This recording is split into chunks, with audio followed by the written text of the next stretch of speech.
Subscribe now and press the bell icon. Never miss an update.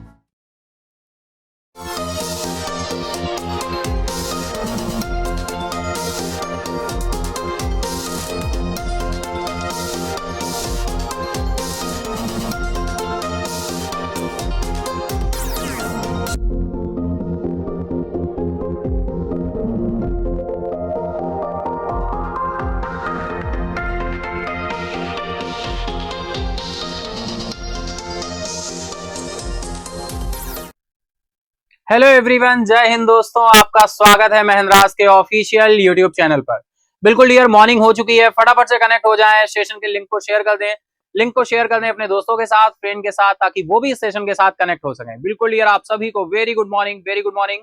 बिल्कुल dear, very good morning, जय हिंद आप सभी को, जय हिंद।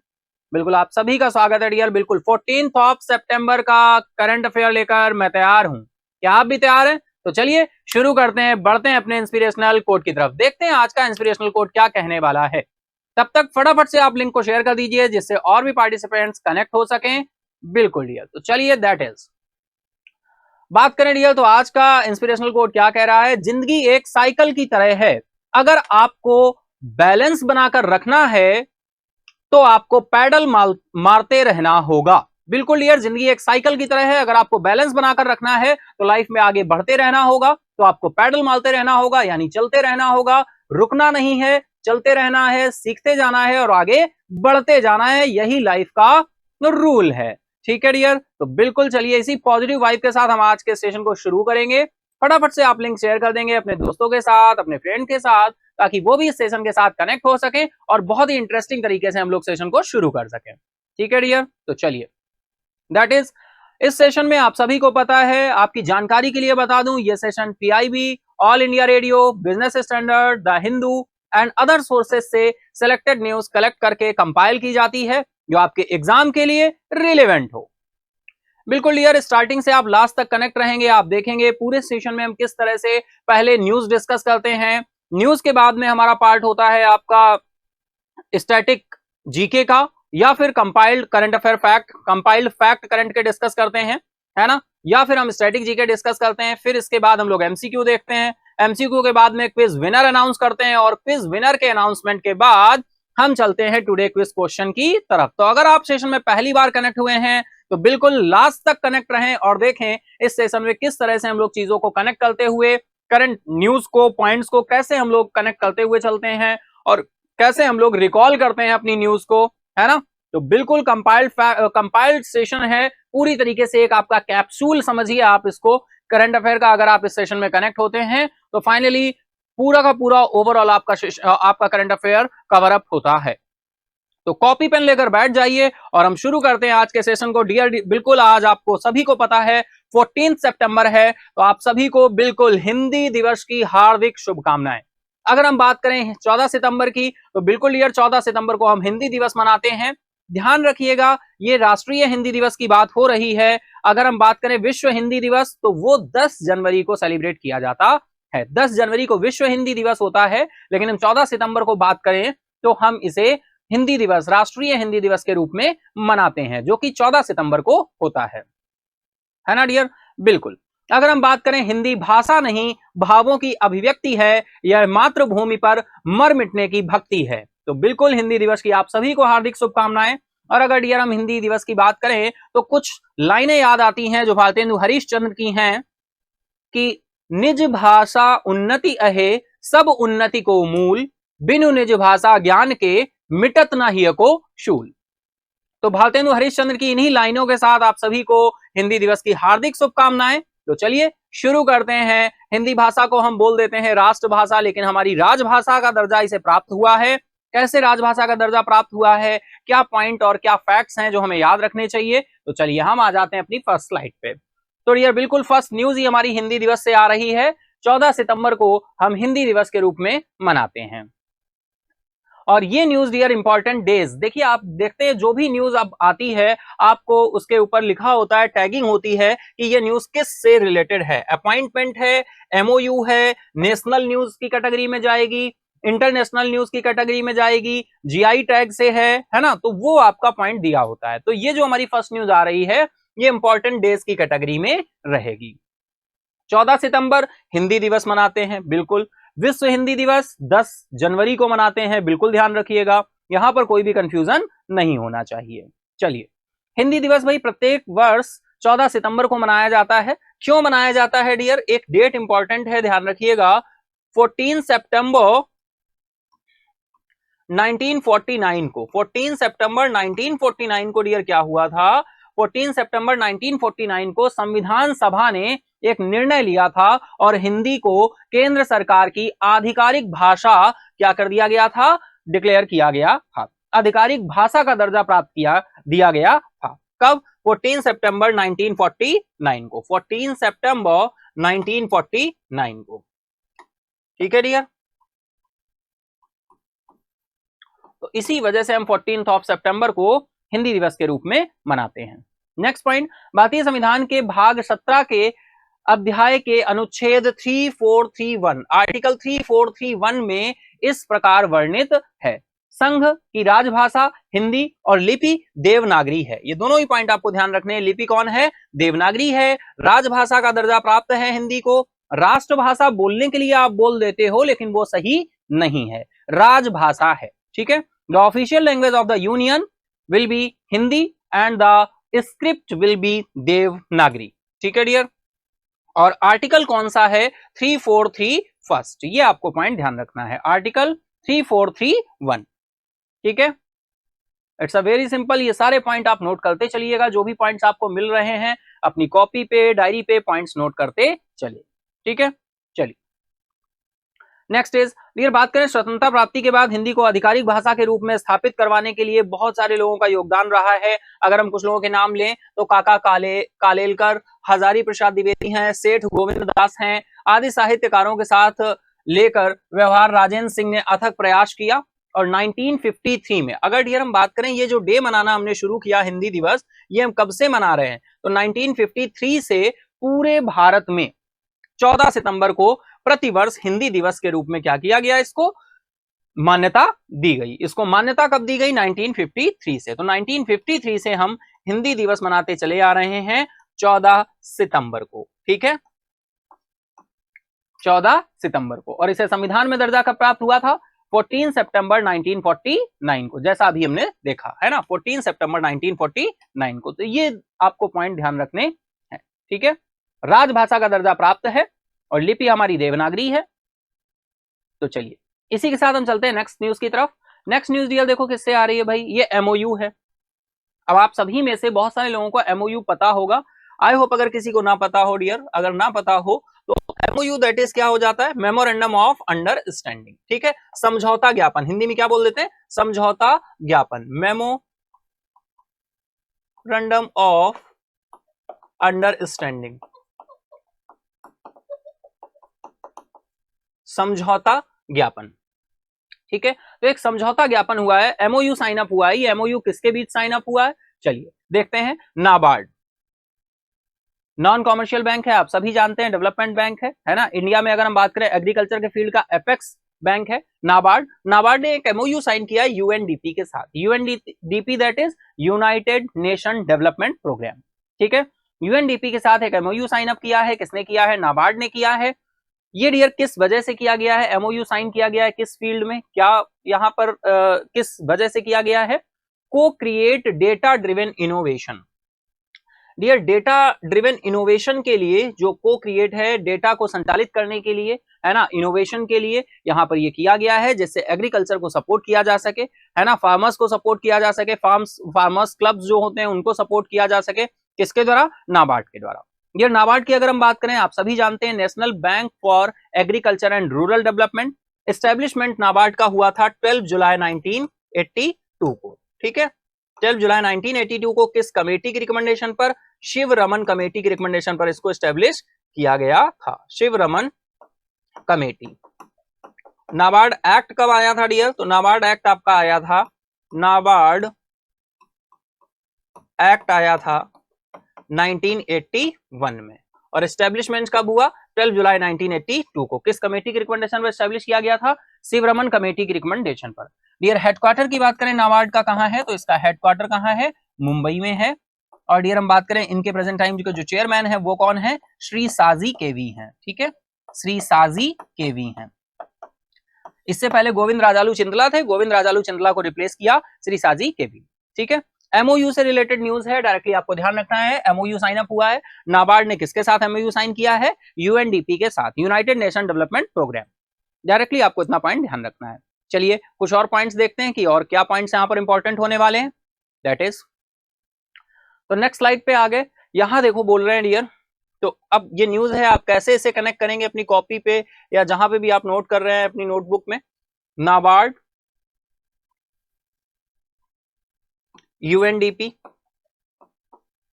एरो के ऊपर आप क्या लिख देंगे, एमओयू, मेमोरेंडम ऑफ अंडरस्टैंडिंग है ये, ठीक है। एमओयू साइन अप किया गया है, किसके साथ एमओयू साइन हुआ है ना, यूएनडीपी के साथ साइन हुआ है, क्या करने के लिए, को क्रिएट डेटा ड्रिवन इनोवेशन, ठीक है, डेटा ड्रिवन इनोवेशन के लिए, ठीक है, जिससे हम क्रिएट करें, to create data driven innovations, data driven innovations in agriculture and food system to support small holder farmers, ठीक है, स्मॉल होल्डर फार्मर्स यानी छोटे किसानों के लिए बात करें, छोटे किसानों को समर्थन देने के लिए, कृषि और खाद्य प्रणालियों में डेटा संचालित करने के लिए, जिससे डेटा कलेक्शन हो सके और इसमें यहां पर नवाचार किया जा सके, इनोवेशन किया जा सके, नव निर्माण किया जा सके। डियर आज की डेट में डेटा बहुत इंपॉर्टेंट होता है, जिसके पास आज की डेट में डेटा है वो किंग है ना। जैसे हम बात करें गवर्नमेंट के पास आधार कार्ड से, पैन कार्ड से, सारा का सारा डेटा गवर्नमेंट के पास है, ठीक है। तो नाबार्ड का एमओयू यूएनडीपी के साथ साइन हुआ है, डायरेक्टली आपको इतना पॉइंट ध्यान रखना है, क्यों, किस वजह से साइन किया गया है, डेटा ड्रिवन इनोवेशन के लिए, डेटा ड्रिवन इनोवेशन के लिए। चलिए देखते हैं कुछ और पॉइंट्स। एम क्या है इसका, डायरेक्टली एम यहां पर दिया हुआ है भाई, under this MOU both organisations will work to improve the lives and livelihood small holders farmers, जो भी आपके छोटे किसान हैं उनको सपोर्ट करने के लिए, शेयर करने के लिए, ओपन सोर्स डेटा करने के लिए, है ना, ओपन सोर्स डेटा का यूज करते हुए क्या करने के लिए, बेसिक 3 पॉइंट निकल कर आते हैं, प्रोडक्शन डेवलपमेंट यानी कैसे प्रोडक्शन को बढ़ाया जाए, कैसे उत्पादन को बढ़ाया जाए। नेक्स्ट पॉइंट है ट्रांसफर ऑफ टेक्नोलॉजी, टेक्नोलॉजी को कैसे क्या किया जाए, ट्रांसफर किया जाए, है ना, टेक्नोलॉजी को कैसे ट्रांसफर किया जाए, and supporting the farmer of agrarian policies, और जो कृषि नीतियां हैं उनको कैसे अप्लाई किया जाए, लागू किया जाए। इस वजह से यहां पर ये एमओयू साइन अप निकल कर आया है, यानी प्रोडक्शन डेवलपमेंट में हेल्प करेगा, ट्रांसफर टेक्नोलॉजी को ट्रांसफर करने में हेल्प करेगा, एग्रीगेरियन पॉलिसीज को फॉलो करने में हेल्प करेगा। तो ये कुछ पॉइंट निकल कर आ रहे हैं, ठीक है डियर। तो आई होप इतना पॉइंट आपको बिल्कुल क्लियर होगा। चलिए चलते हैं नेक्स्ट पॉइंट पे। नेक्स्ट ईयर हम आ जाते हैं नेक्स्ट स्लाइड पे। नेक्स्ट स्लाइड पे अगर हम देखें तो नेक्स्ट स्लाइड पे भी बिल्कुल एमओयू निकल कर आ रहा है। यहाँ भी भाई आपका समझौता ज्ञापन है, मेमोरेंडम ऑफ अंडरस्टैंडिंग है, और ये एमओयू किसके किसके बीच है, तो आप सभी देख पा रहे हो, इंडिया और बांग्लादेश। अगर हम बात करें तो शेख हसीना जी की बात हो रही है। भारत और बांग्लादेश ने G20 शिखर सम्मेलन से पहले द्विपक्षीय बैठक के बाद 3 समझौते ज्ञापन पर हस्ताक्षर किए हैं। डायरेक्टली आपको डियर यहां पर ध्यान रखना है, कितने समझौते साइन अप किए गए हैं, 3 समझौते साइन हुए हैं इंडिया और बांग्लादेश के बीच। अब ये किस फील्ड में साइन हुए हैं, ये फील्ड हमारे लिए बिल्कुल इंपॉर्टेंट हो जाएगी। 3 एमओयू साइन हुए हैं, तो इस तरह से आप अपनी कॉपी में, नोटबुक में जहां भी नोट कर रहे हैं वहां नोट कर सकते हैं। बांग्लादेश,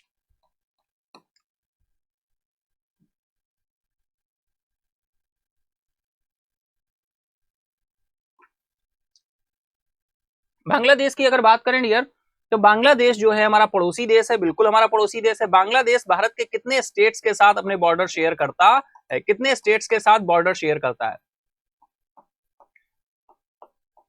तो डियर अगर हम बात करें बॉर्डर जो टच करता है बांग्लादेश का, वो भारत के 5 स्टेट्स, 5 राज्यों के साथ बॉर्डर क्या करता है, शेयर करता है, 5 स्टेट के साथ बॉर्डर शेयर करता है। अब ये स्टेट हम कैसे ध्यान रखेंगे, तो डियर बहुत ही डायरेक्टली आपको इससे पहले मैंने एक कोड वर्ड दिया था, उस कोड वर्ड से आप आसानी से सारे स्टेट ध्यान रख सकते हो जिनसे बांग्लादेश की सीमा क्या करती है, टच करती है। आप में से बहुत सारे लोगों को पता होगा वो कोड वर्ड, अगर पता है तो फटाफट से बताओ कमेंट बॉक्स में, और अगर नहीं पता है ना, तो जिनको नहीं पता है मैं उनके लिए बता दूं डियर, WMATM। डब्लू नाम का पर्सन मेघालय के रास्ते होता हुआ कहां गया, बांग्लादेश गया, और बांग्लादेश से उसने एटीएम से क्या किया, विड्रॉ किया, है ना। इनको भैया इंडिया में कैश ही नहीं मिला। अब ये हमारा एक तरीका है जिससे हम क्या याद रख सकें, बांग्लादेश से जो भारतीय राज्य हमारी सीमा साझा करते हैं उन राज्यों के नाम को हम ध्यान रख सके। W for West Bengal, M for Meghalaya, A for Assam, T for Tripura और M फॉर मिजोरम। तो आसानी से आप सारे स्टेट्स को ध्यान रख सकते हैं। WMATM, W for West Bengal, M for Meghalaya, A for Assam, T for Tripura, M for Mizoram. ठीक है, तो W नाम का पर्सन मेघालय के रास्ते होता हुआ कहां गया? बांग्लादेश, और वहां से एटीएम से विड्रॉ किया। तो WMATM कितने नंबर ऑफ स्टेट्स हो गए? 5। First is, second is, third is, fourth is and fifth is.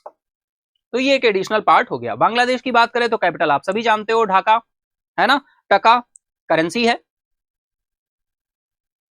तो 3 MOU साइन हुए हैं। तो चलिए देखते हैं किस फील्ड में 3 MOU साइन हुए हैं। डियर, यहां पर इस स्लाइड में बताया जा रहा है digital payment mechanism. Digital payment mechanism को ध्यान में रखते हुए यहां पर 3 MOU साइन किए गए हैं। डिजिटल पेमेंट मैकेनिज्म को ध्यान में रखते हुए कितने MOU साइन किए गए हैं? 3 MOU साइन किए गए हैं। ठीक है, चलिए देखते हैं कौन से फील्ड में है। द फर्स्ट MOU, पहला जो MOU है ये भाई किस फील्ड में है? चलिए देखते हैं first MOU। First MOU signed between the national Payment Corporation of India, यानी NPCI। पहला जो MOU हुआ है वो NPCI के साथ साइन अप किया गया है, national Payment Corporation of India. And Bangladesh bank on cooperation in the digital payment mechanism. Digital payment mechanism को ध्यान में रखते हुए पहला जो MOU साइन हुआ है वो NPCI के साथ हुआ है। बांग्लादेश बैंक ऑन कोऑपरेशन ने इसको साइन किया है। किसके साथ? NPCI के साथ। ठीक है, बांग्लादेश बैंक ऑन कोऑपरेशन। ठीक है डियर, चलिए NPCI हो गया, National Payment Corporation of India. चलिए नेक्स्ट चलते हैं, नेक्स्ट पॉइंट पे। सेकंड MOU, सेकंड MOU निकल कर आ रहा है भाई, focused on the renewal of the cultural exchange programme. 2023 से 2025 तक ये समझौता साइन किया गया है। संस्कृति का, कल्चर का आदान प्रदान कार्यक्रम से रिलेटेड यहां पर ये आपका MOU साइन हुआ है। तो cultural exchange programme, cultural exchange programme. तो ये भी पॉइंट आप क्या करते चलेंगे? ध्यान करके चलेंगे। ठीक है, चलिए नेक्स्ट पॉइंट पे चलते हैं। Third MOU,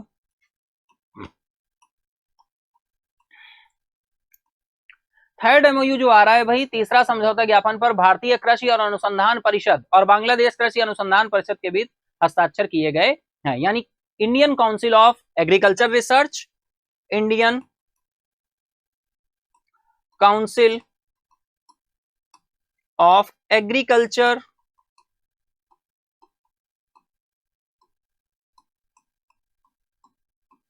research, Indian council of agriculture research और किसके बीच में? And Bangladesh agriculture research council, and Bangladesh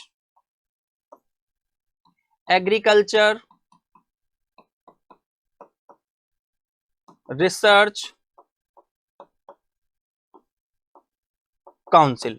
ठीक है डियर, तो ये 3 MOU साइन अप हुए हैं। आई होप अब आपको बिल्कुल देखिए। अब ऐसे अगर हम देखें पॉइंट्स पे उंगलियों पे ध्यान रखने की कोशिश करें, इंडिया से बांग्लादेश के बीच 3 MOU साइन हुए। पहला NPCI, national Payment Corporation of India. दूसरा कल्चरल एक्सचेंज प्रोग्राम, संस्कृतियों का आदान प्रदान किया जाएगा, कल्चरल एक्सचेंज प्रोग्राम है। और तीसरा आपके सामने है एग्रीकल्चर रिसर्च से रिलेटेड। तो 3 MOU साइन हुए हैं बांग्लादेश के साथ। डायरेक्टली कोई भी MOU साइन होता है, अगर 3 से 4 फील्ड्स होती हैं तो डियर सारी फील्ड्स भी हमें पता होनी चाहिए। किस कंट्री के साथ हुआ है ना, वो तो पता होगा ही होगा। कितने MOU साइन हुए हैं, क्या कोई अमाउंट अगर निकल कर आया है तो वो अमाउंट भी हमें ध्यान रखना होता है। लेकिन यहाँ पर कोई भी अमाउंट नहीं आया है, डायरेक्टली आपको फील्ड्स ध्यान रखनी है। ठीक है डियर, चलिए इसी के साथ चलते हैं नेक्स्ट न्यूज की तरफ। नेक्स्ट न्यूज हमारी किससे आ रही है? तो नेक्स्ट न्यूज डियर अपॉइंटमेंट है, और ये अपॉइंटमेंट निकल कर आ रहा है। और ये अपॉइंटमेंट कहां पर है भाई? RBI के द्वारा अप्रूव किया गया है, रीअपॉइंट किया गया, यानी दोबारा से रीनियुक्ति हुई है, दोबारा से नियुक्त किए गए हैं, पुनर्नियुक्ति हुई है। किसकी हुई है भाई? संदीप बख्शी जी की हुई है। और संदीप बख्शी की बात करें डियर तो आप सभी जानते हैं, as a MD and CEO ये काम करते हैं। कहां पर? ICICI बैंक है। ICICI बैंक के MD एंड CEO हैं, इन्हें फिर से रीअपॉइंट कर दिया गया है। ठीक है, RBI के द्वारा इनको फिर से रीअपॉइंट कर दिया गया है। तो ये ICICI bank, industrial credit and investment corporation of India, ICICI bank के MD एंड CEO के रूप में ये क्या है? पहले से ही MD एंड CEO थे, इनको रीअपॉइंट कर दिया गया है, यानी फिर से इनकी नियुक्ति कर दी गई है। ठीक है, तो बिल्कुल डायरेक्टली आपको ध्यान रखना है, अपॉइंटमेंट से ये न्यूज है। नेक्स्ट चलेंगे, भारतीय रिजर्व बैंक ने आईसीआईसीआई बैंक के प्रबंध निदेशक मुख्य कार्यकारी अधिकारी के रूप में संदीप बख्शी की पुनर्नियुक्ति को मंजूरी दे दी है। 11 सितंबर को एक्सचेंज फाइलिंग के माध्यम से प्राप्त आरबीआई की मंजूरी ने आईसीआईसीआई बैंक के एमडी एंड सीईओ के रूप में संदीप बख्शी का जो कार्यकाल है डियर 4 अक्टूबर 2024 को क्या हो रहा था, कंप्लीट हो रहा था। अब इसको बढ़ाकर कर दिया गया है 3 अक्टूबर 2026 तक क्या कर दिया गया है, कार्यकाल इनका बढ़ा दिया गया है, यानी इनको एक्सटेंशन मिल गया है, रीअपॉइंटमेंट हो गया है फिर से एंड अगेन, ठीक है। और 3 ईयर का देखिए एक्सटेंशन, 3 ईयर का इनको रीअपॉइंटमेंट, यानी फिर से रीअपॉइंट हुए, एक्सटेंशन नहीं है, 3 ईयर का फिर से इनको रीअपॉइंटमेंट मिल गया है, रीअपॉइंट हो गए हैं, ठीक है डियर। चलिए नेक्स्ट बात करें तो डियर नेक्स्ट फिर से एमओयू, यानी आज का सेशन जो है वो एमओयू से बिल्कुल भरा हुआ है। बहुत सारे एमओयू हैं जो निकल कर आए हैं, है ना। कुछ आपके 1-2 दिन पहले के हैं और कुछ आपके लेटेस्ट हैं, बिल्कुल लेटेस्ट ही है सारे, है ना। इंडिया एंड सऊदी अरेबिया के बीच में भाई एग्रीमेंट साइन हुआ है और agreement cooperation in energy sector को लेकर हुआ है। ऊर्जा क्षेत्र में यह समझौता साइन अप किया गया है और इंडिया एंड सऊदी अरेबिया के साथ एमओयू है, बिल्कुल आप सभी को पता चल गया है। चलिए, इंडिया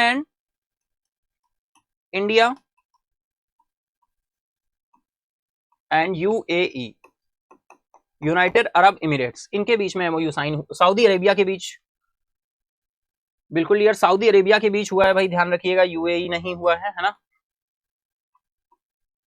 ये कंफ्यूजन मत क्रिएट करिएगा, देखिए मैं खुद ही कंफ्यूज हो गया है ना, तो एक बात बिल्कुल ध्यान रखिएगा, इंडिया एंड सऊदी अरेबिया,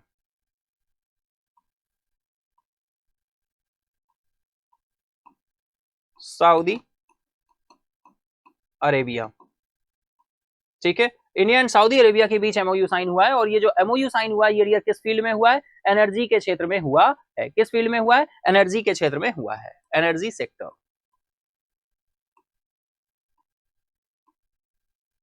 अब यार यहां पर देखें हम क्या कौन से क्षेत्र निकल कर आ रहे हैं, क्या पॉइंट निकल कर आ रहे हैं, क्या एम है इसका। तो the MOU is expected the result enhance ties between India and Saudi Arabia in renewable energy, नवीकरणीय ऊर्जा, ठीक है। हम अगर बात करें वैश्विक लेवल पर डियर क्लाइमेट चेंज बहुत तेजी के साथ हो रहा है, सीएफसी का उत्सर्जन कम करना है, इलेक्ट्रॉनिक व्हीकल्स की तरफ, रिन्यूएबल एनर्जी की तरफ, fossil fuel non fossil fuel policy की तरफ हम आगे बढ़ रहे हैं। तो ये जो है यहाँ पर रिन्यूएबल एनर्जी पर फोकस किया जाएगा, रिन्यूएबल एनर्जी, नवीकरणीय ऊर्जा, है ना। एनर्जी इफिशियंसी, कैसे एनर्जी को इफिशिएंट बनाया जाए, हाइड्रोजन बेस्ड हम हो, electricity and grid connections, petroleum, natural gas, strategic petroleum reserves and energy security. तो ये बहुत सारे पॉइंट्स आपके यहाँ पर एनर्जी सेक्टर में निकल कर आ रहे हैं, है ना। एनर्जी सेक्टर में बहुत सारी चीजें निकल कर आ रही हैं। फर्स्ट इज है आपका रिन्यूएबल एनर्जी, है ना, एनर्जी इफिशियंसी को कैसे बढ़ाया जाए, हाइड्रोजन पे काम किया जाए, इलेक्ट्रिसिटी पे, है ना, ग्रिड कनेक्शन इंटरकनेक्शंस पे, है ना, पेट्रोलियम, नेचुरल गैस पे, स्ट्रेटेजिक पेट्रोलियम रिजर्व्स पे और एनर्जी सिक्योरिटी पर। तो ये टोटल आपके 8 पॉइंट्स निकल कर आ रहे हैं जो कि एनर्जी सेक्टर से रिलेटेड हैं। यहां पर ये एमओयू साइन अप हुआ है सऊदी अरेबिया के साथ, ठीक है। चलिए चलते हैं नेक्स्ट पॉइंट पे, देखते हैं क्या पॉइंट आ रहे हैं। भारत के ऊर्जा और नवीकरणीय ऊर्जा मंत्री राजकुमार सिंह ने, है ना, यहां पर जो एमओयू साइन अप हुआ है वो किसके किसके बीच में हुआ है, तो हमारे मिनिस्टर हैं राजकुमार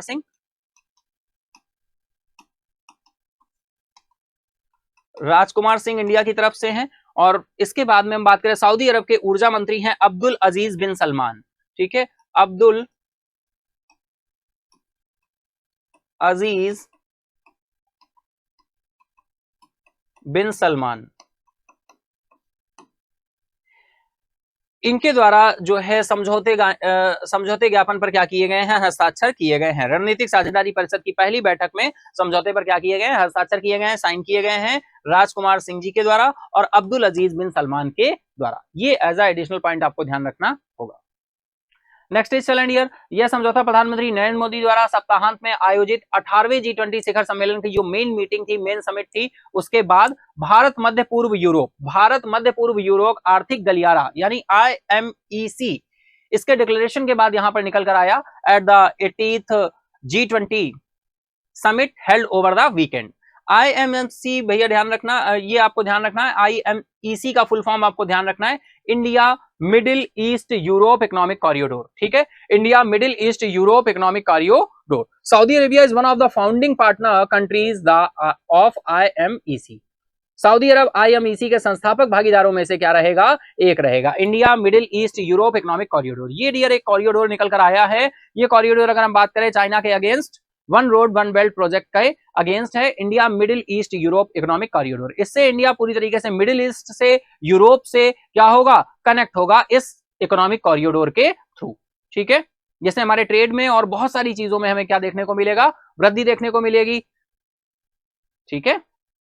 चलिए इसके साथ ही हम लोग बिल्कुल नेक्स्ट न्यूज पर आ चुके हैं डियर, और नेक्स्ट न्यूज जो हमारी आ रही है बिल्कुल नेशनल न्यूज है। अब नेशनल न्यूज ये जो है हमारी, ये कहां से रिलेटेड है भाई, वर्ल्ड का हाईएस्ट फाइटर एयरफील्ड, ये डियर आने वाली है लद्दाख के न्योमा में। लद्दाख के न्योमा में BRO के द्वारा, BRO that is Border Road Organisation के द्वारा हाईएस्ट फाइटर एयरफील्ड बनाया जाएगा लद्दाख के न्योमा में। सबसे ऊंचा लड़ाकू हवाई क्षेत्र रहेगा, लद्दाख का एक लोकल गांव क्षेत्र है न्योमा, वहां पर यह दुनिया का सबसे ऊंचा लड़ाकू हवाई क्षेत्र लद्दाख के न्योमा में क्या होगा, बनेगा। तो ये हमारी नेशनल न्यूज की कैटेगरी में आएगी डियर, बिल्कुल आपको ध्यान रखना है, डायरेक्टली ये लद्दाख का न्योमा जरूर पूछा जाएगा। बताइए दुनिया का सबसे ऊंचा लड़ाकू हवाई क्षेत्र, या इंडिया कौन सा सबसे ऊंचा, दुनिया का सबसे ऊंचा लड़ाकू हवाई क्षेत्र लद्दाख के किस गांव में बना रहा है या कहां पर बन रहा है, तो आपको ध्यान रखना है लद्दाख के न्योमा में। यहाँ पे देखिए दिखाया भी गया है, लेह लद्दाख है ये आपका न्योमा एयरबेस है, और ये रैनग्रिक है, ठीक है, न्योमा बताया गया है, न्योमा में ये आपका सबसे ऊंचा लड़ाकू हवाई क्षेत्र लद्दाख के न्योमा में क्या होगा, बनेगा, ठीक है। चलिए देखते हैं कुछ और पॉइंट्स क्या निकल कर आएंगे भाई। सीमा सड़क संगठन BRO के द्वारा, बॉर्डर रोड ऑर्गेनाइजेशन के द्वारा, BRO के द्वारा क्या किया गया है, ये एक अचीव है रिमार्केबल फीट ऑफ द इम्बाक्स construction of the world highest fighter airfield, है ना, बिल्कुल ध्यान रखना है डियर, वर्ल्ड, इस तरीके से आप अपने कॉपी पे, नोटबुक पे, जहां भी लिख रहे हैं आप अपनी डायरी में लिखते चलेंगे, world highest fighter airfield, world highest fighter airfield कहां पर, एट न्योमा इन लद्दाख, और ये न्योमा कहां पर है भैया, लद्दाख में, ठीक है, तो इतना पॉइंट आपको ध्यान रखना है। चलिए नेक्स्ट पॉइंट पे चलें डियर। इस महत्वाकांक्षी परियोजना की आधारशिला जो है रक्षा मंत्री राजनाथ सिंह जी ने, है ना, इसको जो अगर हम बात करें, इसका फाउंडेशन स्टोन जो किसने रखा है, तो इसका फाउंडेशन स्टोन राजनाथ सिंह जी ने रखा है। फाउंडेशन स्टोन किसके द्वारा रखा गया है, राजनाथ सिंह जी के द्वारा। राजनाथ सिंह जी के द्वारा इसका फाउंडेशन स्टोन रखा गया है, और ये फाउंडेशन स्टोन कब रखा गया डियर, 12 सितंबर को, डेट भी आप ध्यान रख सकते हैं, 12 सितंबर को, तभी आपका न्यूज में निकल कर आया है, ठीक है। जम्मू के देवक ब्रिज पर रखी जाने वाली है, जम्मू के देवक ब्रिज पर इसको रखा गया है, फाउंडेशन स्टोन को रखा गया, ठीक है डियर। आई होप इतना पॉइंट बिल्कुल क्लियर होगा। लद्दाख का न्योमा आप ध्यान रखेंगे, वर्ल्ड का हाईएस्ट फाइटर एयरफील्ड होगा, वर्ल्ड का हाईएस्ट फाइटर एयरफील्ड होगा। चलिए कुछ और एडिशनल पॉइंट, न्योमा लद्दाख के बुनियादी ढांचे और हवाई संचालन के लिए एक अभिन्न केंद्र बनेगा। इसके बाद हम बात करें, न्योमा की ऊंचाई जो है समुद्र तल से प्रभावशाली 4180 मीटर, भाई डायरेक्टली आप ये ध्यान रखेंगे 4180 मीटर की हाइट पर है। अगर हम फुट की बात करें, तो अगर फीट में बात करें तो फीट में आएगा 13,710 फीट, ठीक है, 13,710 फीट, ठीक है डियर। और मीटर में बात करें 4180 मीटर की ऊंचाई पर है, सी लेवल से, सी लेवल से हमेशा लेते हैं, आपको पता ही है ना, making it one of the highest altitude location in the region, ठीक है। न्योमा, न्योमा आपको नाम ध्यान रखना है, ठीक है। चलिए चलते हैं नेक्स्ट न्यूज की तरफ। नेक्स्ट न्यूज आ रही है भाई आपकी, ये आपकी हम बात करें तो ये नेशनल न्यूज निकल कर आ रही है। NTPC green energy, NTPC green energy limited के द्वारा एक कोलैबोरेशन किया गया है नायरा एनर्जी के साथ। किसके साथ किया गया है, नायरा एनर्जी के साथ। एनटीपीसी ग्रीन एनर्जी लिमिटेड ने नायरा एनर्जी के साथ सहयोग किया है, कोलैबोरेशन किया है, ठीक है। एनटीपीसी आप सभी को पता है, एनटीपीसी और नायरा, फिर बात करें तो NTPC green energy limited, NTPC green, one second, NTPC green energy limited, यानी शॉर्ट में अगर हम बोले तो बोलेंगे इसे NGEL। NTPC green energy limited ने arm of India's leading integrate power producer है NTPC limited, and Nayara energy and oil refining and marketing company have entered into a MOU to explore opportunities in the green hydrogen की opportunities को खोजने के लिए, green energy space को बढ़ाने के लिए नायरा एनर्जी के साथ यहां पर इसका कोलैबोरेशन किया गया है, नायरा एनर्जी के साथ। ठीक है डियर, ये MOU देखिए डायरेक्टली इंपॉर्टेंट होते हैं, किसके साथ किया गया है ना, आपके नेशनल न्यूज से रिलेटेड आ रहा है, बिजनेस से भी रिलेटेड आते हैं, बहुत सारे MOU डायरेक्टली हमारे एग्जाम के पार्ट में पूछे जाते हैं, एग्जाम में भी और इंटरव्यूज में भी। तो NTPC ग्रीन एनर्जी लिमिटेड ने नायरा एनर्जी के साथ एक कोलैबोरेशन किया है। ठीक है, अगर हम बात करें NTPC की तो आप सभी जानते हो बिजली उत्पादक है ना, इलेक्ट्रिसिटी प्रोड्यूसर है ना, इंटीग्रेट पावर प्रोड्यूसर है, और नायरा एनर्जी की बात करें तो ये oil refining and marketing company है। ठीक है, oil refining and marketing company है। नायरा की बात करें तो ये क्या है, ऑयल रिफाइनिंग है, ऑयल रिफाइनिंग कंपनी है, ऑयल रिफाइनिंग। और हम बात करें NTPC की तो NTPC आप जानते हो एनर्जी प्रोड्यूसर है, पावर प्रोड्यूसर, और ये दोनों कोलैबोरेट किया है। कोलैबोरेशन किस लिए किया, ग्रीन हाइड्रोजन के लिए एंड ग्रीन एनर्जी स्पेस के लिए, ग्रीन हाइड्रोजन के लिए और ग्रीन एनर्जी स्पेस के लिए NTPC ग्रीन एनर्जी लिमिटेड ने नायरा एनर्जी के साथ साइन अप किया है। ठीक है, चलिए देखते हैं कुछ और यहाँ पर आपका एम क्या निकल कर आ रहा है। MOU नायरा एनर्जी के कैप्टिव उपयोग के लिए हरित हाइड्रोजन, ग्रीन हाइड्रोजन और Nayara energy captive uses accelerate decarbonization, जिससे डीकार्बोनाइजेशन किया जा सके, यानी वही आपका decarbonization and catalyst reduction in carbon footprint that is carbon emission कम किया जाए। CFC का जो उत्सर्जन है क्लोरोफ्लोरोकार्बन के, उसके उत्सर्जन को क्या किया जाए, कम किया जाए, यानी कार्बन इमिशन क्या हो, कम हो, कार्बन इमिशन, और कार्बन उत्सर्जन क्या किया जाए, कम किया जाए। कार्बन उत्सर्जन कम होगा तो डियर आप सभी को पता है ग्लोबल वार्मिंग कम होगी, ओजोन लेयर डिपिक्ट नहीं होगी, अल्ट्रावायलेट रेस तेजी से अर्थ पे नहीं आएंगी, और जब अल्ट्रावायलेट रेस तेजी से अर्थ पे नहीं आएंगी ग्लेशियर्स मेल्ट नहीं होंगे, है ना। जैसे जैसे कार्बन इमिशन बढ़ता जा रहा है, ग्लोबल टेम्परेचर बढ़ रहा है, ग्लोबल वार्मिंग बढ़ रही है, ओजोन परत डिपिक्ट हो रही है, डायरेक्टली अल्ट्रावायलेट रेस तेजी से अर्थ पे आती हैं, ग्लेशियर्स मेल्ट होते हैं, सी लेवल बढ़ता है, और ऑल ओवर क्लाइमेट चेंज, इसका हमें इफेक्ट देखने को मिलता है कि ओवरऑल क्लाइमेट चेंज होता है। तो NTPC ने नायरा के साथ एक MOU साइन किया है। नायरा की बात करें तो ये ऑयल रिफाइनिंग कंपनी है। NTPC की बात करें तो आप सभी जानते हैं एनर्जी प्रोड्यूसर है, पावर प्रोड्यूसर कंपनी है। इन्होंने हाइड्रोजन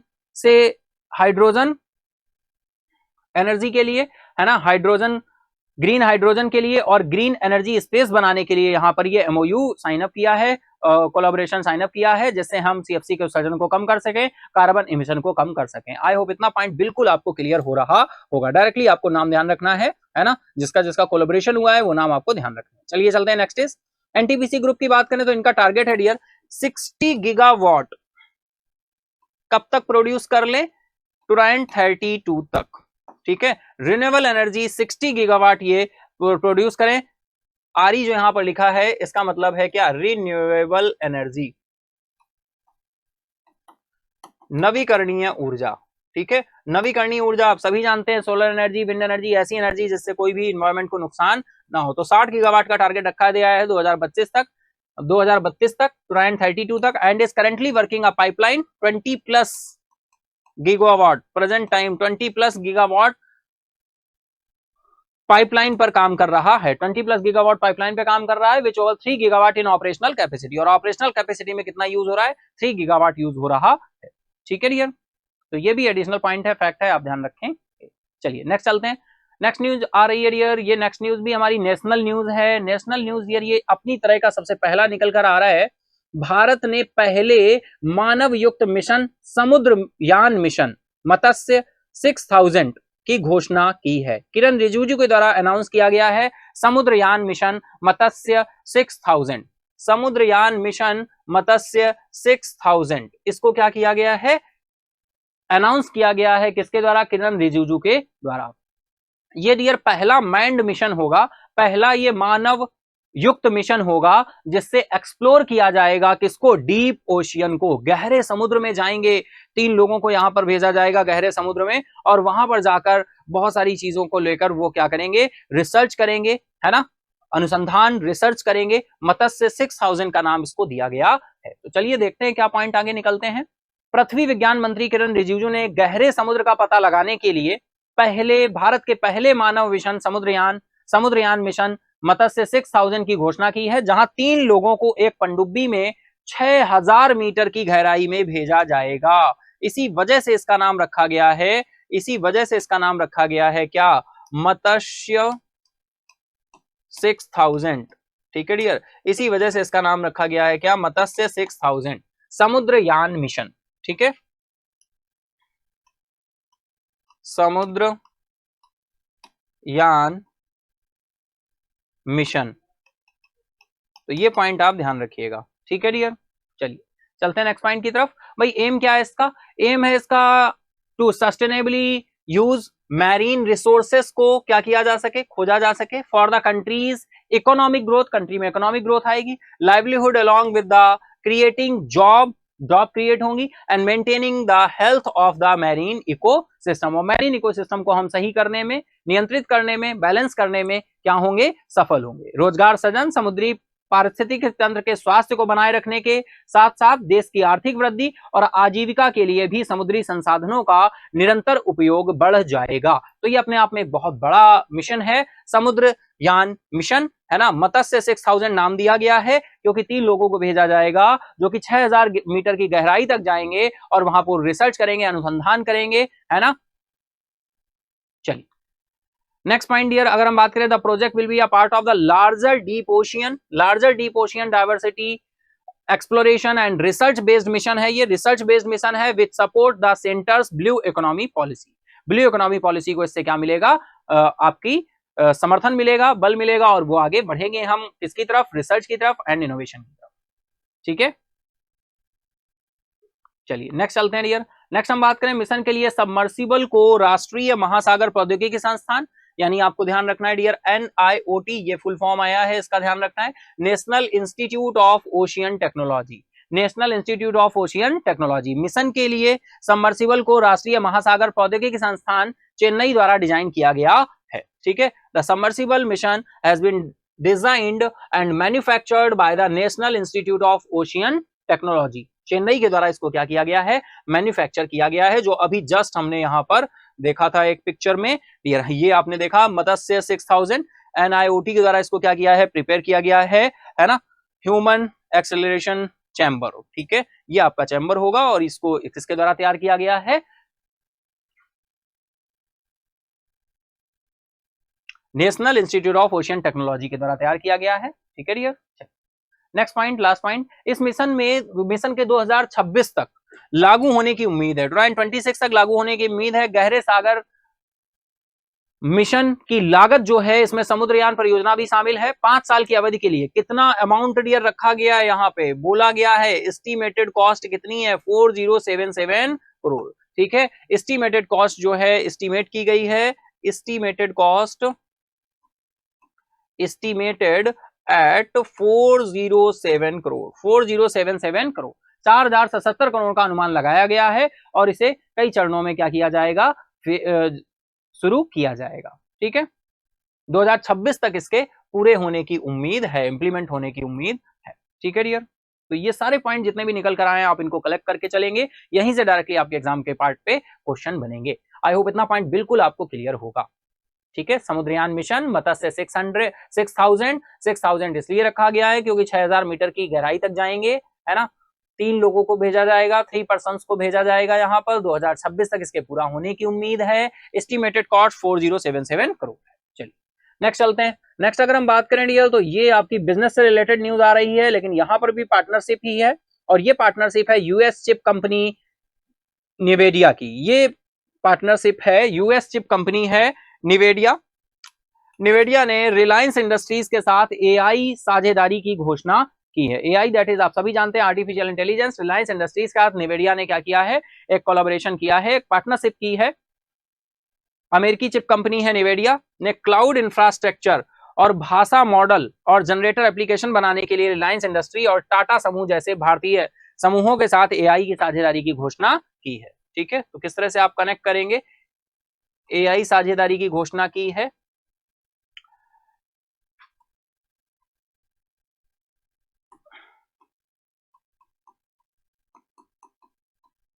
निवेदिया यूएस चिप कंपनी है, यूएस चिप कंपनी। और यहां बात करें एआई पार्टनरशिप की है इसने, एआई पार्टनरशिप। और ये जो एआई पार्टनरशिप है ये Indian conglomerates like Reliance industries and Tata group, Reliance industries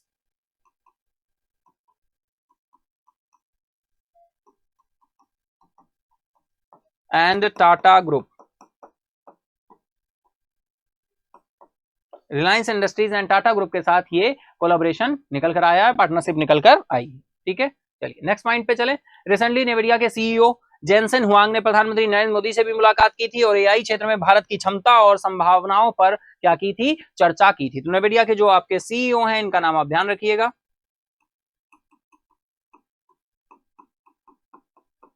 directly exam में इनका नाम पूछा जा सकता है, जेनसेन हुआंग। ठीक है, जेनसेन हुआंग, इनका नाम आपको ध्यान रखना होगा।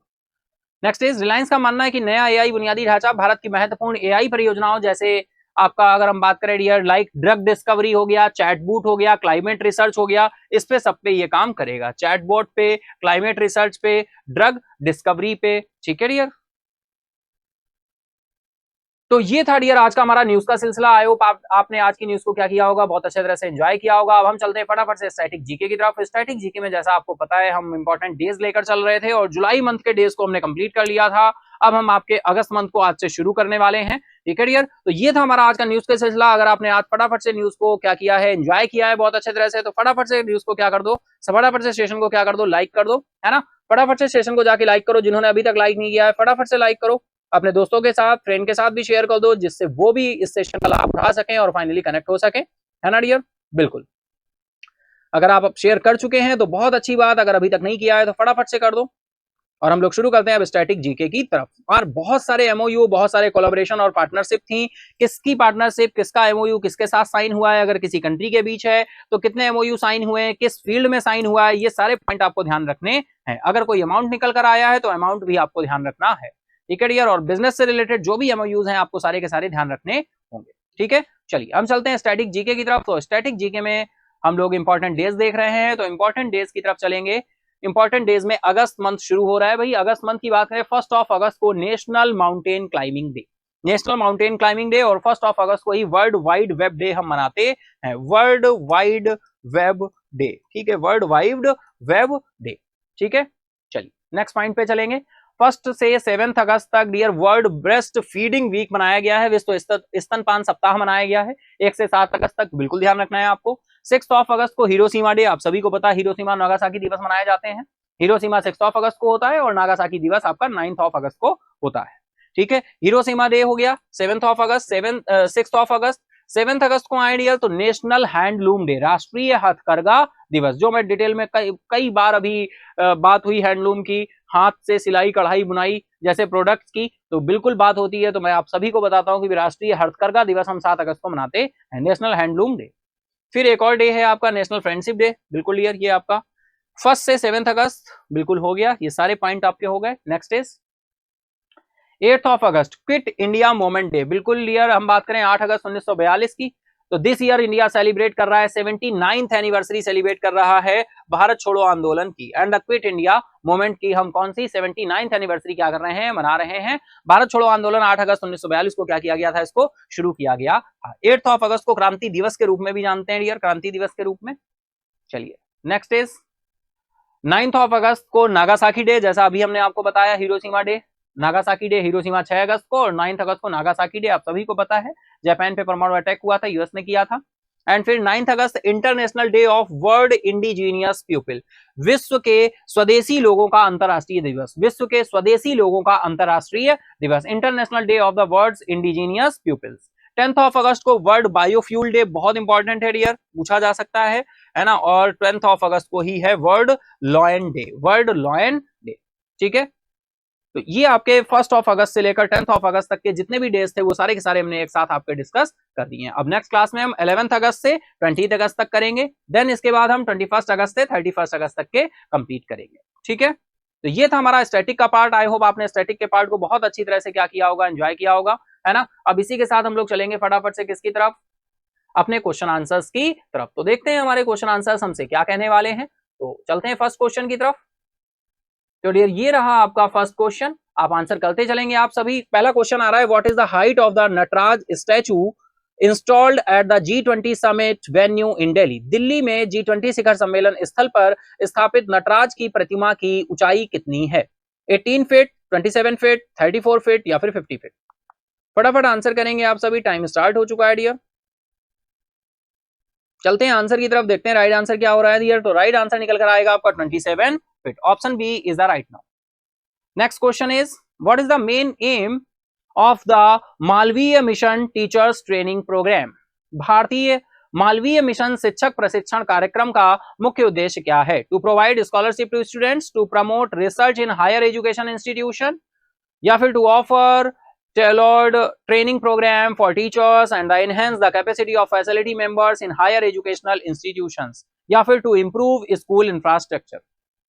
चलिए फटाफट से आप सभी आंसर करते चलेंगे। बिल्कुल ये बहुत अच्छा क्वेश्चन है, टाइम स्टार्ट कर दिया है मैंने, है ना। फटाफट से आप सभी आंसर करते चलेंगे आंसर की तरफ, देखते हैं राइट आंसर क्या होने वाला है डियर। तो बिल्कुल, लेकिन उससे पहले आपको आंसर करना होगा। तो राइट आंसर यहां पर निकल कर आएगा option C, to offer tailored training programme. भाई टीचर्स ट्रेनिंग प्रोग्राम है ये आपका, Malaviya mission teachers training programme है।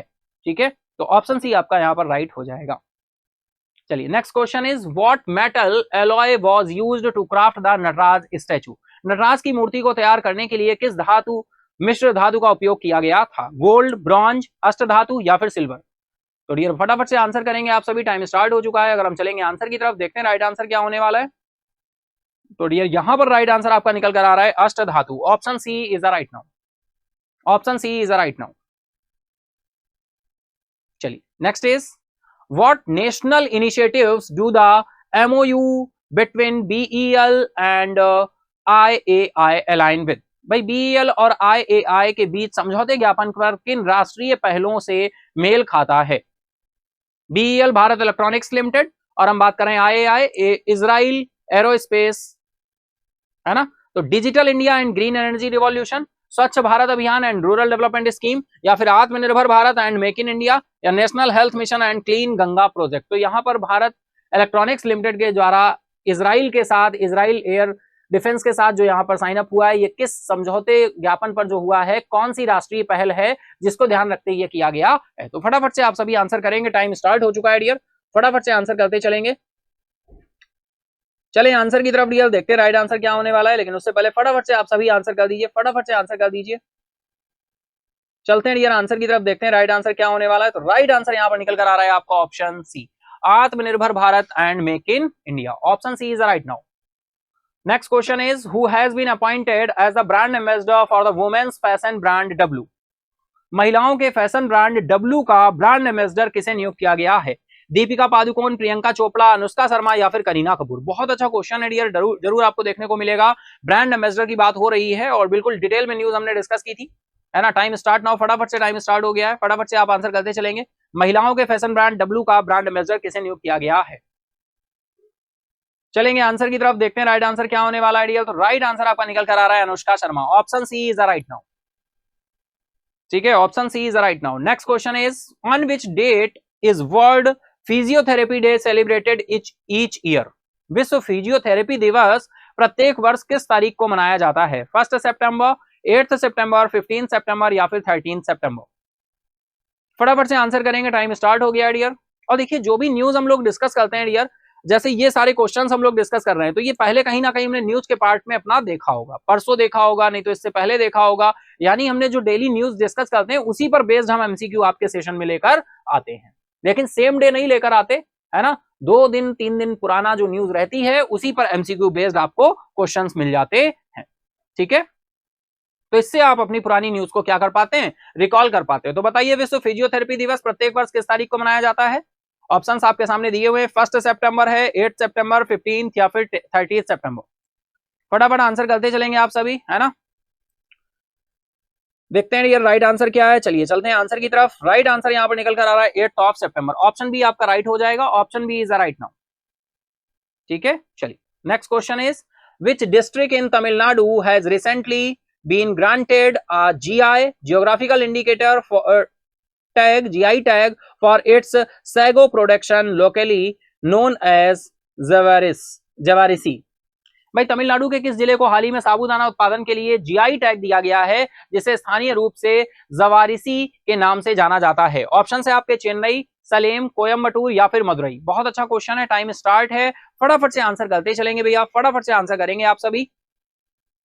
बिल्कुल यार, सेशन को लाइक करते चले गए आप सभी, बिल्कुल सेशन को एंजॉय कर रहे हैं तो फटाफट से लाइक करें और अपने दोस्तों के साथ भी, फ्रेंड के साथ भी शेयर करना ना भूलें। शेयर कर दिया है तो बहुत अच्छी बात, नहीं किया है अभी तक तो फटाफट से शेयर करो। चेन्नई, सलेम, कोयम्बटूर या फिर मदुरई, फटाफट आंसर करेंगे डियर। तो चलते हैं आंसर की तरफ, देखते हैं राइट आंसर क्या है। तो राइट आंसर आपका ऑप्शन बी हो जाएगा, Salem. Option B is the right now. Next is who launched the mashaal for the 37th national games in Goa. Goa में 37वें राष्ट्रीय खेलों के लिए मशाल का शुभारंभ किसने किया? अमिताभ बच्चन, टी.एस. श्रीधरन पिल्लई या फिर दरबार हाल राजभवन में या फिर स्पोर्ट्स अथॉरिटी ऑफ गोवा में। तो गोवा में 37वें राष्ट्रीय खेलों के लिए मशाल का शुभारंभ किसने किया है डियर, यहाँ पर पूछा गया है। तो अगर हम बात करें राइट आंसर की तो राइट आंसर यहाँ पर निकल कर आएगा P S. Sreedharan Pillai. Option B is the right now. Goa के गवर्नर साहब के द्वारा ये किया गया है डियर, तो राइट आंसर आपका ऑप्शन बी यहाँ पर हो जाएगा। ठीक है, चलते हैं next is which mission did N Valarmathi voice the launch countdown for making it her final one. N Valarmathi ने किस मिशन के लिए लॉन्च काउंटडाउन को आवाज दी जिससे यह उनका अंतिम मिशन बन गया? चंद्रयान 1, चंद्रयान 2, चंद्रयान 3 या फिर मंगलयान।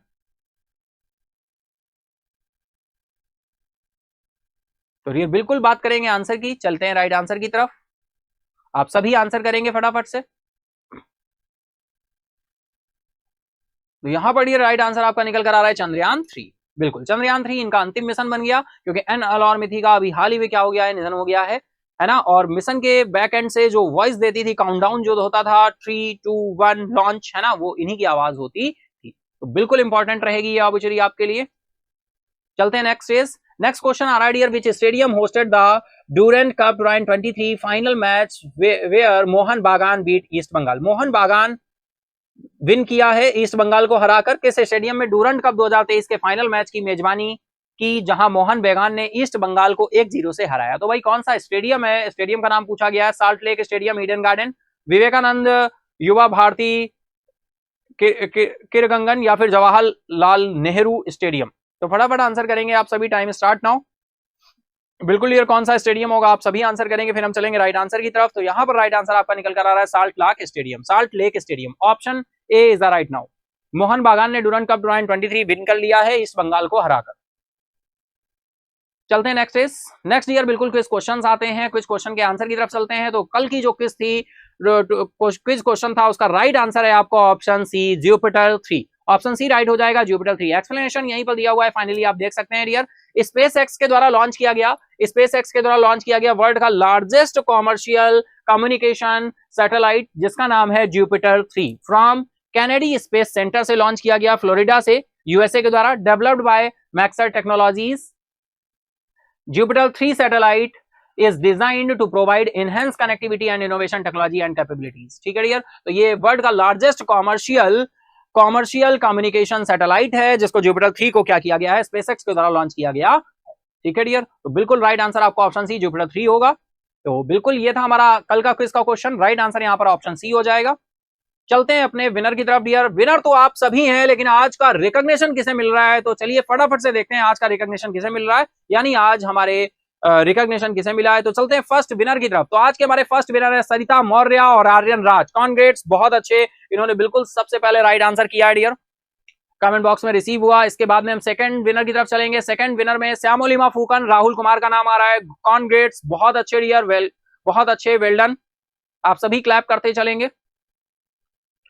नेक्स्ट चलते हैं डियर थर्ड विनर की तरफ। तो हमारे थर्ड विनर है लक्ष्मी नारायण और मोनिका मोहरे। इनका बिल्कुल राइट आंसर आया। कॉन्ग्रेट्स, वेल डन, बहुत अच्छे। चलते हैं वॉलंटियर की तरफ। वॉलंटियर में डियर नाम निकल कर आ रहा है, 3 पर्सन आ रहे हैं वॉलंटियर में। प्रतीक्षा थापा, शशांक जायसवाल और सुरभि सिन्हा। प्रतीक्षा थापा, शशांक जायसवाल और सुरभि सिन्हा, ये आज के हमारे वॉलंटियर है डियर। कॉन्ग्रेट्स, वेल डन, बहुत अच्छे। ठीक है डियर, तो चलिए इसी के साथ हम चलते हैं आज के क्विज क्वेश्चन की तरफ। देखते हैं आज का क्विज क्वेश्चन क्या होने वाला है। जो भी न्यू ईयर है डियर उनकी जानकारी के लिए बता दूं, जो क्विज क्वेश्चन आ रहा है उसका आंसर आपको सेशन एंड अप होने के बाद मेन कमेंट बॉक्स में आंसर करना होगा। जो मेन कमेंट बॉक्स में सबसे पहले राइट आंसर करेगा वो हमारा फर्स्ट विनर कंसीडर किया जाएगा। ठीक है, वो हमारा फर्स्ट विनर कंसीडर होगा, यानी उसे रिकॉग्निशन मिलेगा, है ना। तो ऑप्शन जो आंसर करना है वो ABCD करके नहीं करना है। जो ऑप्शन लिखा हुआ है उसको आप एज इट इज क्या करना है, टाइप करना है। जो सही स्पेलिंग के साथ सबसे पहले राइट आंसर करेगा वो हमारा फर्स्ट विनर कंसीडर किया जाएगा। ठीक है, तो चलिए फटाफट से चलते हैं अपने क्विज क्वेश्चन की तरफ। आई होप बिल्कुल आप क्वेश्चन के लिए तैयार होंगे। तो ये रहा हमारा आज का quiz question. Which Indian state is setting up India's first Atal incubation centre in fisheries. कौन सा भारतीय राज्य मत्स्य पालन में भारत का अटल इंक्यूबेशन सेंटर स्थापित कर रहा है। ऑप्शंस हैं महाराष्ट्र, केरला, तमिलनाडु या आंध्र प्रदेश। तो डियर ये है हमारा आज का क्विज क्वेश्चन। इंतजार करिए सेशन एंड अप होने का। सेशन एंड अप होते ही फटाफट से मेन कमेंट बॉक्स में आप राइट आंसर करेंगे। ठीक है डियर, तो आई होप बिल्कुल ये था हमारा आज का सेशन। आई होप आपने सेशन को एंजॉय किया होगा। अगर आपने सेशन को एंजॉय किया है तो फटाफट से जाकर लाइक करो, अपने दोस्तों के साथ, फ्रेंड के साथ शेयर करो, है ना। लाइक करने में बिल्कुल कंजूसी नहीं करनी है, फटाफट से लाइक करो, है ना। और जिन्होंने अपने दोस्तों के साथ अभी तक शेयर नहीं किया है फटाफट से शेयर कर दे। और अगर अभी तक नहीं किया है सब्सक्राइब, तो सब्सक्राइब कर लो महेंद्राज ऑफिशियल को। ठीक है डियर, और टॉप 200 क्वेश्चंस जुलाई मंथ का, अगस्त मंथ का आपके एग्जाम्स हैं तो उनको जाके देखें, रिवाइज करें। पूरे जब मंथ कंप्लीट होने पर टॉप 200 क्वेश्चन आपको दिए जाते हैं जिससे आप पूरे मंथ को रिवाइज कर सको। और वीकली करंट अफेयर हम संडे को लेकर आते हैं मॉर्निंग 7 AM। जैसे ये सेशन 7 AM होता है वैसे ही आपका Monday to Sunday 7 AM daily का डेली हम लोग आप साथ में कनेक्ट होते हैं, है ना। मंडे टू सैटरडे आपकी न्यूज डिस्कस होती हैं, MCQs भी होते हैं। संडे को ओनली ऑन हम क्या करते हैं, क्वेश्चंस करते हैं, यानी पूरे वीक की जो न्यूज रही होती है उन पर बेस्ड क्वेश्चंस को क्या करते हैं, रिवाइज करते हैं, क्वेश्चंस को डिस्कस करते हैं। ठीक है डियर, तो चलिए मिलते हैं, है ना। Thank you everyone, good bye, take care, have a nice day. Subscribe now and press the bell icon. Never miss an update.